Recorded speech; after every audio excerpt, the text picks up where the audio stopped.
Olá, pessoal. Meu nome é Isabela e, junto dos meus colegas Bernardo, Fernanda, Giovana, Lucas e Saimi, vou falar um pouquinho para vocês sobre um tema muito importante aqui na nossa disciplina de técnica cirúrgica, a entorse de tornozelo. Nós vamos abordar as causas, a epidemiologia, os tipos de lesões envolvidas, os tratamentos, os diagnósticos e as possíveis complicações. Então vamos lá, fiquem aqui nesse vídeo com a gente e aproveitem o conteúdo. A entorse acontece quando não há perda da articulação, mas há estiramento do ligamento. No tornozelo, isso acontece quando o pé se move em direção à linha média do corpo de uma forma forçada. E isso pode acontecer a ruptura parcial ou total dos ligamentos da cápsula articular lateral do tornozelo. A estrutura mais frágil é o ligamento talofibular anterior, mas também pode acometer o ligamento calcâneo-fibular e talofibular posterior. Diagnóstico das entorses de tornozelo. Avaliação clínica. O diagnóstico da entorse do tornozelo é feito principalmente pela avaliação clínica, incluindo testes como de gaveta anterior para verificar a integridade ligamentar. Exames podem ser adiados se houver dor intensa ou edema, com reavaliação após a redução dos sintomas. Radiografia.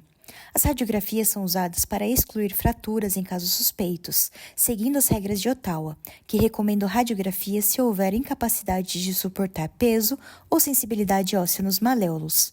Se houver alargamento no encaixe, radiografias da tíbia e fíbula proximais são indicadas. Ressonância magnética. A ressonância magnética é indicada quando a dor persiste por mais de 6 semanas ou a suspeita de lesões ocultas, como fraturas da cúpula do talos.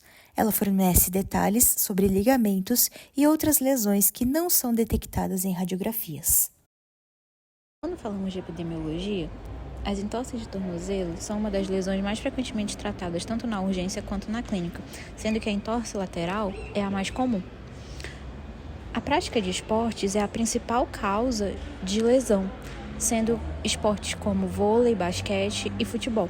Além disso, quando a gente compara a incidência no público feminino e no público masculino, no público feminino é muito maior do que no masculino. E quando a gente compara o público adulto com o público infantil, essas lesões são mais frequentes no público infantil, em crianças e adolescentes, do que no público adulto. Acerca do tratamento recomendado para solucionar ou amenizar eventuais entorses no tornozelo, destacamos primeiramente a importância do protocolo Price, que inclui a P de proteção, o R de repouso, ou seja, evitar colocar peso no tornozelo afetado para evitar mais danos, o I de ice, que é gelo em inglês, a importância do gelo. Você deve aplicar gelo na área por 15 a 20 minutos a cada 2, 3 horas, nas primeiras 48 horas, para reduzir o inchaço e a dor. O C de compressão. É importante, nesse caso, indicar ao paciente o uso de uma faixa elástica para ajudar a controlar o inchaço, mas não a ponto de causar dor ou problemas na circulação. E, por último, a última letra deste protocolo é o E, de elevação. Manter o tornozelo elevado acima do nível do coração sempre que possível, para ajudar a reduzir o inchaço. Além dessas medidas, podemos indicar ao paciente também o uso de anti-inflamatórios, para ajudar a controlar a dor e a inflamação.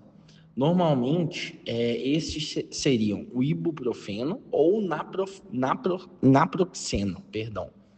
E também, por último, mas não menos importante, é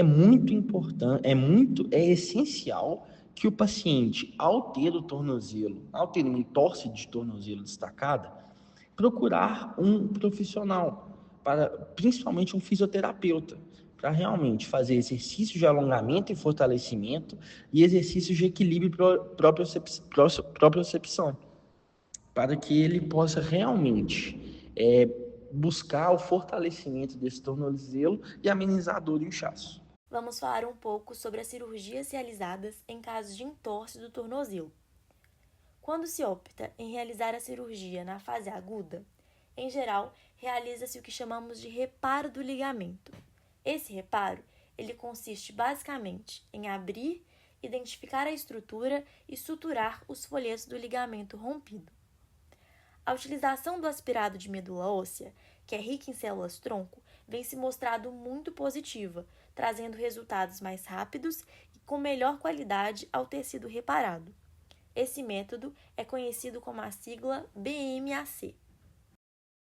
Já a cirurgia realizada em fase crônica, que geralmente acontece naqueles pacientes com história de entorses de repetição do tornozelo, costuma ser realizada através da fixação do ligamento lesionado do tornozelo aos ossos, através de implantes, como as âncoras, que podem ser metálicas ou de material bioabsorvível, que são os mais ideais.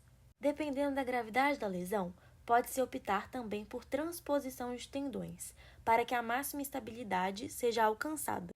Já nos casos em que a entorse do tornozelo, além de lesionar os ligamentos, também esteja ligada à erosão da cartilagem, podemos realizar procedimentos regenerativos, como procedimentos de microfraturas, que consiste na raspagem e na perfuração de toda a área da lesão, para que haja estímulo da migração de células-tronco da medula óssea e para que uma cartilagem semelhante à original seja produzida. Pode ser feita por videoartroscopia. Outro exemplo é a mosaicoplastia no tornozelo, que consiste na retirada de um ou mais plugs ósseos de uma área doadora saudável, que em geral é o joelho, e a inserção em uma área receptora. Esse procedimento é realizado por uma via aberta tradicional. Bom, agora eu vou citar e explicar algumas possíveis complicações dessa entorse para vocês. A lesão osteocondral do tornozelo, ela é uma lesão da cartilagem da articulação associada ao osso subcondral, que é uma parte do osso recoberto pela cartilagem. Quando essas duas estruturas se lesionam juntas, isso é chamado de lesão osteocondral do tornozelo. Essa lesão está associada aos processos degenerativos da cartilagem em si ou a um processo traumático, no qual vai ocorrer um destacamento da cartilagem. E ela vai acontecer como resultado de um impacto direto ou de uma compressão durante a entorse. Se não for diagnosticada e tratada corretamente, pode levar a uma dor persistente, inchaço, limitação de movimento e até a degeneração da articulação, o que pode evoluir para a osteoartrite. Nessa imagem abaixo, ela mostra uma ressonância magnética do tornozelo, mostrando nessas setas, demonstrando a lesão da cartilagem. Já as lesões ligamentares crônicas são outra complicação comum das entorses de tornozelo. Quando os ligamentos não cicatrizam adequadamente, pode ocorrer uma instabilidade articular persistente, o que significa que o tornozelo se torna mais suscetível a novas futuras entorses.